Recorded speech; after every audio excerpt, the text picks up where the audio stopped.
please. Let us be clear.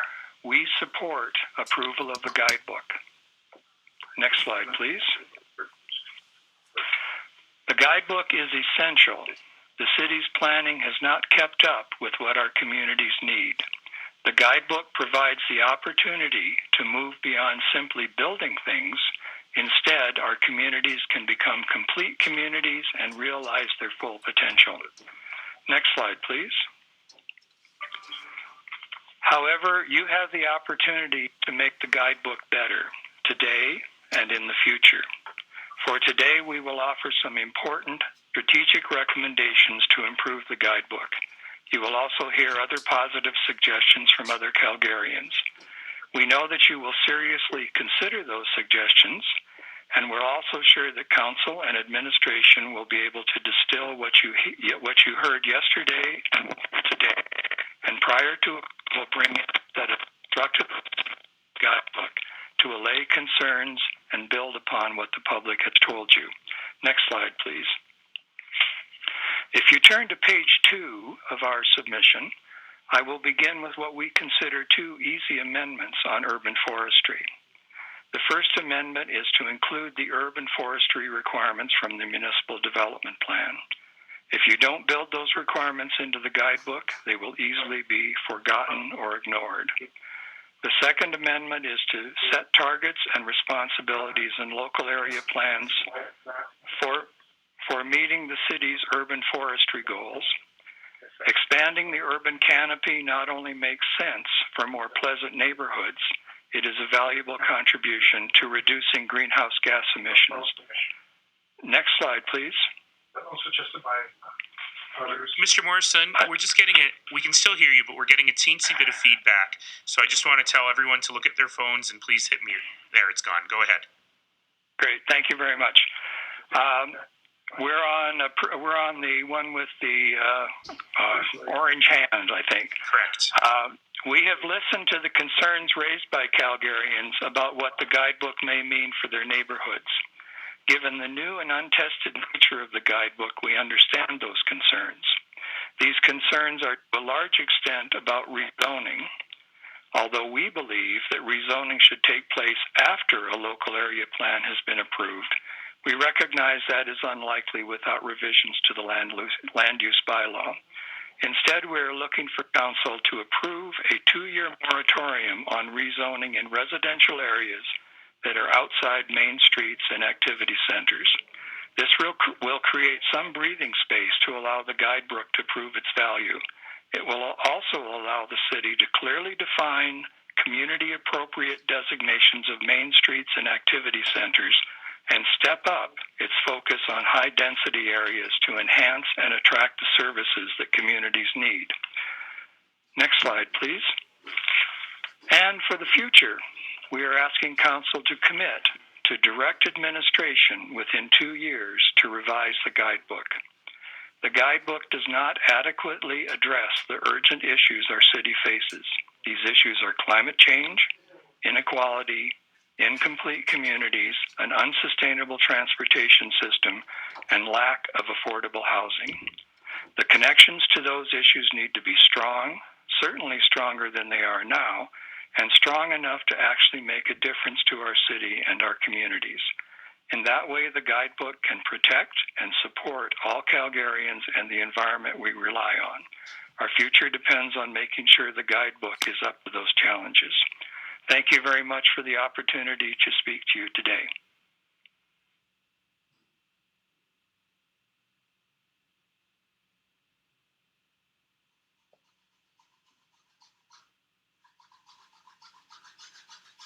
Thanks very much, Mr. Morrison. Let's go to Mr. Longson, please. Can you hear me? We sure can. Go ahead. Okay, well, thank you, Your Worship and Councillors, for your continued patience in listening to us. My name is Chris Longson, and I'm speaking to you on behalf of the Calgary Climate Hub and Sustainable Calgary. I'm also incidentally a resident of Elbow Park. For my part in this, I want to touch on a couple of aspects which seem to be at the heart of many people's concerns, and that is access to sunlight and transition. And by transition, I mean the process and timeline of how we get from where we are today to whatever we decide is a plan for each local area. Oh, by the way, I do have some slides. Have you got those up at all? One moment. Yep. We still have Mr. Morrison's slides up, so we'll just do a switcheroo here. My apologies. Yeah, no, okay, I should have reminded you.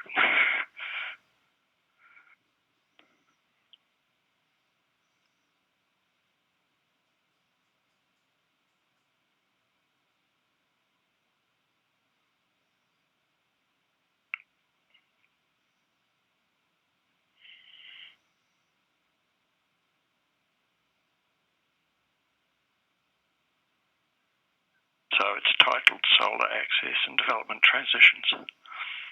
It's just coming. Okay, good. I promise not to sing to fill the moment here. But I can see the clerk's fingers moving very quickly. She's getting it up.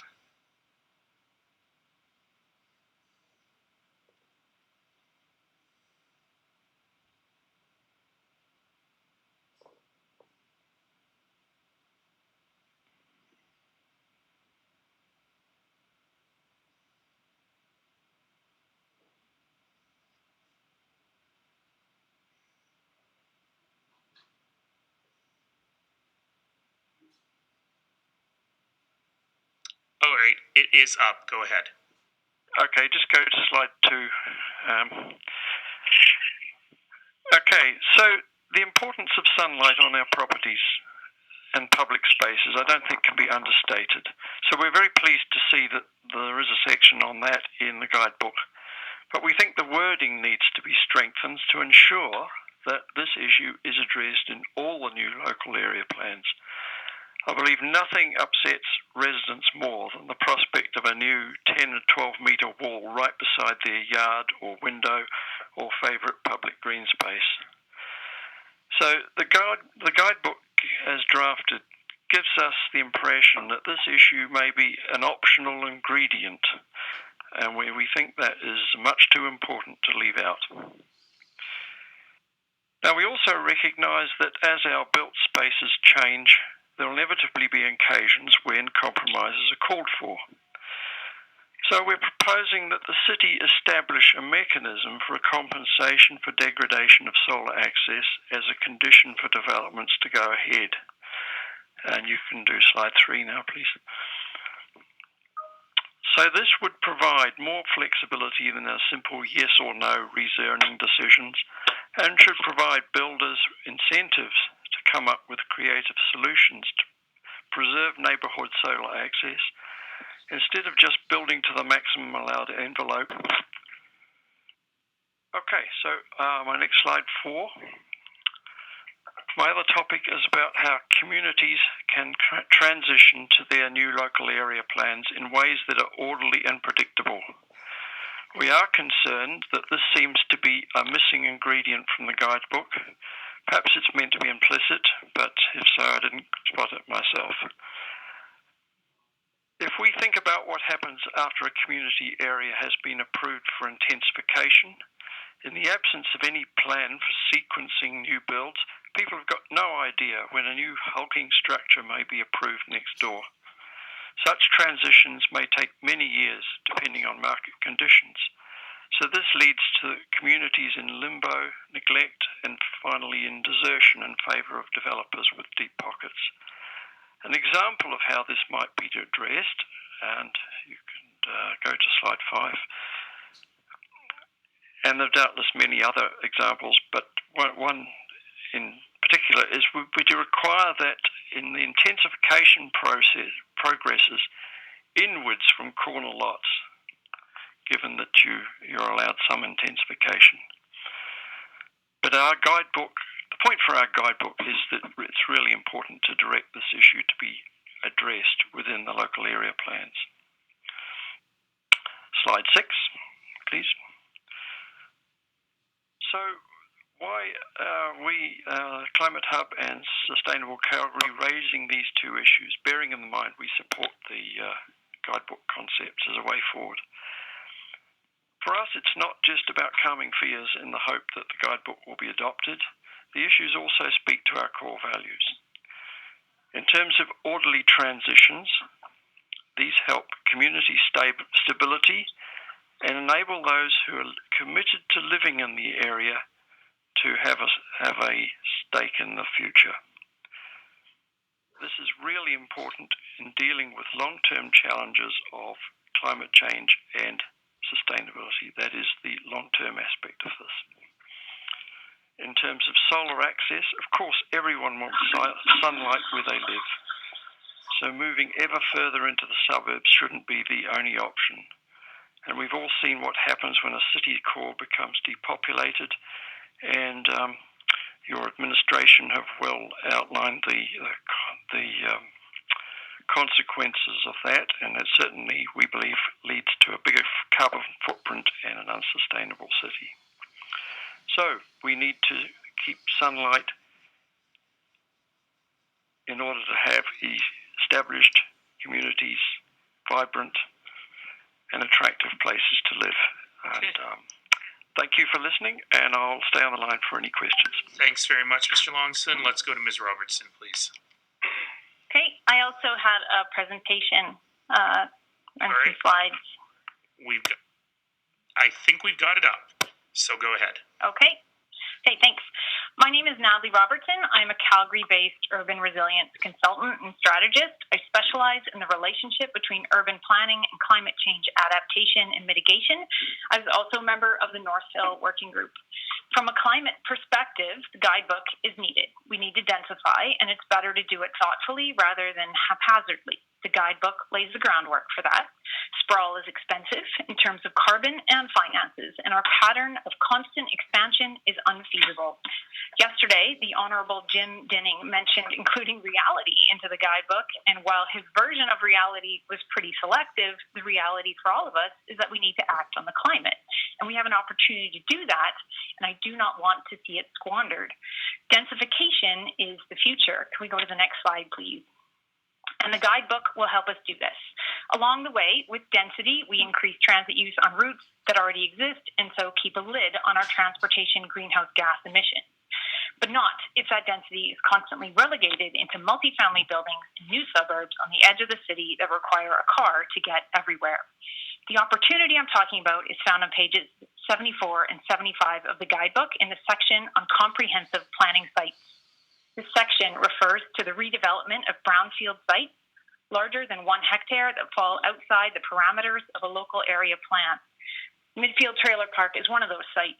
Councillor Carra mentioned yesterday that Midfield missed out on some big moves, and he's right. The proposed amendment submitted by the Hub today and Sustainable Calgary in relation to these types of sites is another missed big move. Next slide, please. The opportunity these sites represent should not be underestimated. Their potential to support the city's climate targets and mitigate extreme weather risks and vulnerabilities into the future should not be ignored or wasted.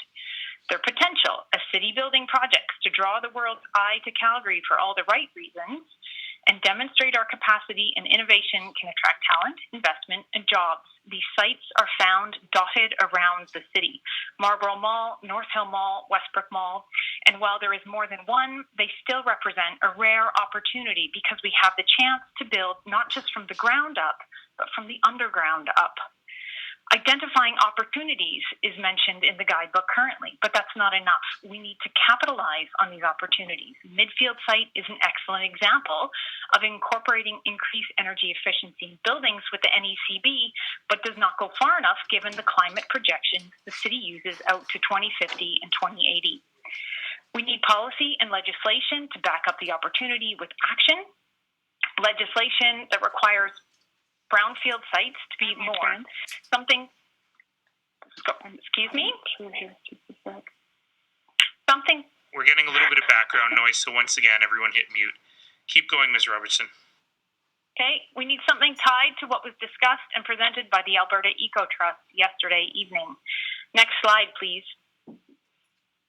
Not only can we densify established areas and neighborhoods with existing routes for transit and emptying schools, main streets that need revitalizing, we have the chance to install innovative and efficient technology like they did in Southeast Falls Creek with waste heat capture. Next slide, please. With large sites, we can create dense townhouse and low-rise mixed-use communities that do not have car use and ownership as a default requirement.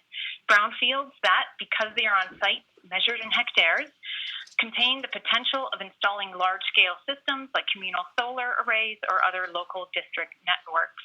Next slide, please. Apart from density, mixed-use communities encourage walking and transit use.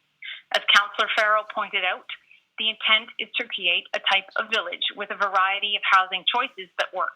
For seniors, because maybe they can't drive, or for families, because the streets are for living, not just cars, and for low-income workers or students, because electricity and heat are cheaper with on-site generation, and default vehicle ownership or buying parking spaces is eliminated by the design. And for anyone else who wants to live close and not spend their time driving everywhere to everything all the time, much like the student from Mount Royal University wanted who spoke yesterday. Everyone should have that option, not just those of us who are fortunate enough to live in older established areas. Last slide, please. A multi-hectare site in an established area of the city is an opportunity worth exploiting to its fullest extent. It needs bold vision and direction because it will not happen by itself. It was done for the East Village when the parking requirements for the condo were eliminated. The amendment proposed to the guidebook on pages 74 and 75 is compatible with other recommendations submitted by the Climate Hub today in terms of solar access. It's compatible with our density targets. It's compatible and actively supports other city documents and initiatives approved by this council, like Main Streets, Resilient Strategy, the MDP, the Transportation Plan, and it will help balance our city's carbon budget. Right, Okay, Ms. Robertson, you are at time, so I'll ask you to wrap up, please. I have one sentence left. Let's approve the guidebook, make a couple of amendments, and get on with the business of building something cool in a world that is rapidly heating up. Thank you. Thank you very much. Let's go to Dr. Miller, please. Are you there, Dr. Miller? Yes, I am. Please go ahead. Okay, I also have a presentation. I can put that up, please. All right. It is up. Go ahead. Great, thank you. My name is Byron Miller. By the way, good morning, Your Worship and members of council. I am a professor of geography. I'm the coordinator of the Urban Studies program at the University of Calgary, although this morning I'm speaking as a citizen who is a member of Sustainable Calgary and the Calgary Climate Hub. If we can go to the second image, please. The guidebook is a very important step in the right direction, providing a broad framework for the creation of local area plans that will advance Calgarians' goals of creating a more livable, equitable, and sustainable city. And this has been well established through a variety of processes, such as Imagine Calgary, the public feedback on Planet, and a number of other public participation exercises. But I would also argue that as a living document, we should consider amendments to the guidebook that will help turn its aspirational statements, such as, and this is a direct quote, provide housing options that are varied, inclusive, and affordable into reality. In its current iteration, there are no specific mechanisms in the guidebook that will achieve this very laudable and important goal. So next slide, please. This should be the third one. Let's put the affordable and inclusive housing goal of the guidebook into a bit of context. As it stands, Calgary shows a very high degree of socioeconomic polarization. This is related to the geography of housing opportunities, and I've committed the sin of providing you with a map that doesn't have a legend, but there's really only one thing on this that I want to call your attention to, and that is the black and white cross-hatched areas toward the center of the city, the inner city. These are the areas of very high income in Calgary. These are areas where you have 140% to 377% of the average CMA income. These are the very highest income areas of the city, and they're strongly associated with inner city established neighborhoods. Next slide, please. Moreover, the geography of income change has been very uneven. This map shows income change from 1980 to 2015, and that, again, cross-hatched black and white area in the center of the city is the area where income has gone up the most, anywhere from 10% to 187% of the Calgary CMA average. So, in other words, the established neighborhoods, by and large, are among the better off areas of the city, and relatively speaking, they continue to become better off than the rest of the city. This has led to our current situation, where Calgary is either the most polarized or the second most polarized city in Canada, depending on which statistical measure you look at. Next slide, please. So these changes associated with this polarization have been largely market-driven. They have gone hand in hand with densification, and they've gone hand in hand with the diversification of housing types.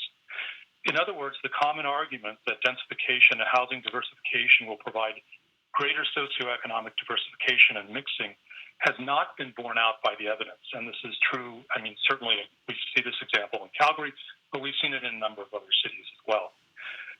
Next slide, please. I am certainly not arguing against densification and housing diversification. There are many significant benefits to densification and market-oriented housing diversification, but housing affordability and reduced socioeconomic polarization aren't among them. And this is fairly widely recognized among academics, planners, and even some elected officials. So, for instance, former Vancouver Planning Director Brent Todarian, discussing Vancouver's densification policies in 2007, observed, this is a direct quote, "Eco-density won't provide housing that meets average incomes. I don't think we could affect housing policy to the point that prices would go down." And then in Edmonton in 2018, City Council recognized the limitations of relying on a market-based approach to affordable housing and adopted a policy target of at least 16% affordable housing in every neighborhood to make sure that affordable housing isn't concentrated in particular neighborhoods, but rather is available throughout the city. The city is currently developing a suite of policies to achieve this goal. So, next slide, please. As it stands, the Guidebook contains no mechanisms for achieving its inclusive and affordable housing goals other than densification and the market. And 4 points on this. One is that this will not get the job done. Secondly, Calgary desperately needs to address and reverse its increasing social and spatial polarization. But 3, development of established communities without policies explicitly designed to ensure adequate affordable housing will likely worsen Calgary's polarization. And finally, this is an extremely serious problem for reasons ranging from inequity in access to job-specific amenities, constrained social capital formation, weakened civic bonds, and greater and longer commuting to jobs, services, and more, resulting in greater energy consumption and greenhouse gas emissions. So the social and the environmental... You are at time, Dr. Miller, so I'm just going to ask you to wrap up, please. Okay, I'm just moving to the very last image here. So 4 quick points. It's not too late to design policies and mechanisms to ensure the provision of sufficient affordable housing in every neighborhood.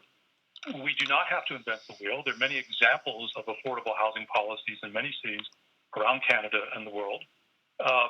Third, the Guidebook, through its densification policies, and this is actually a very important point, will produce hundreds of millions of dollars, very conservatively, of increased land value.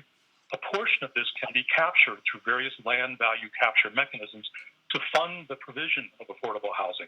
And then finally, I would suggest the city appoint a working group to develop a suite of policies that will ensure the provision of sufficient affordable housing as neighborhoods redevelop. Thank you very much. Thank you very much, Dr. Miller. That brings us to the end of our panel. I thought I saw a request to speak in here. Councillor Curragh? Yeah, I know you're getting aggravated with me, Your Worship, and the rest of Council, and I realize we've got a lot of citizens to hear from. I just wanted to ask 2 questions. The first one is for Chris Longson. I was interested in your presentation. It begs a question that I think a lot of people have sort of put on the Guidebook, right? The idea is that the Guidebook is going to change the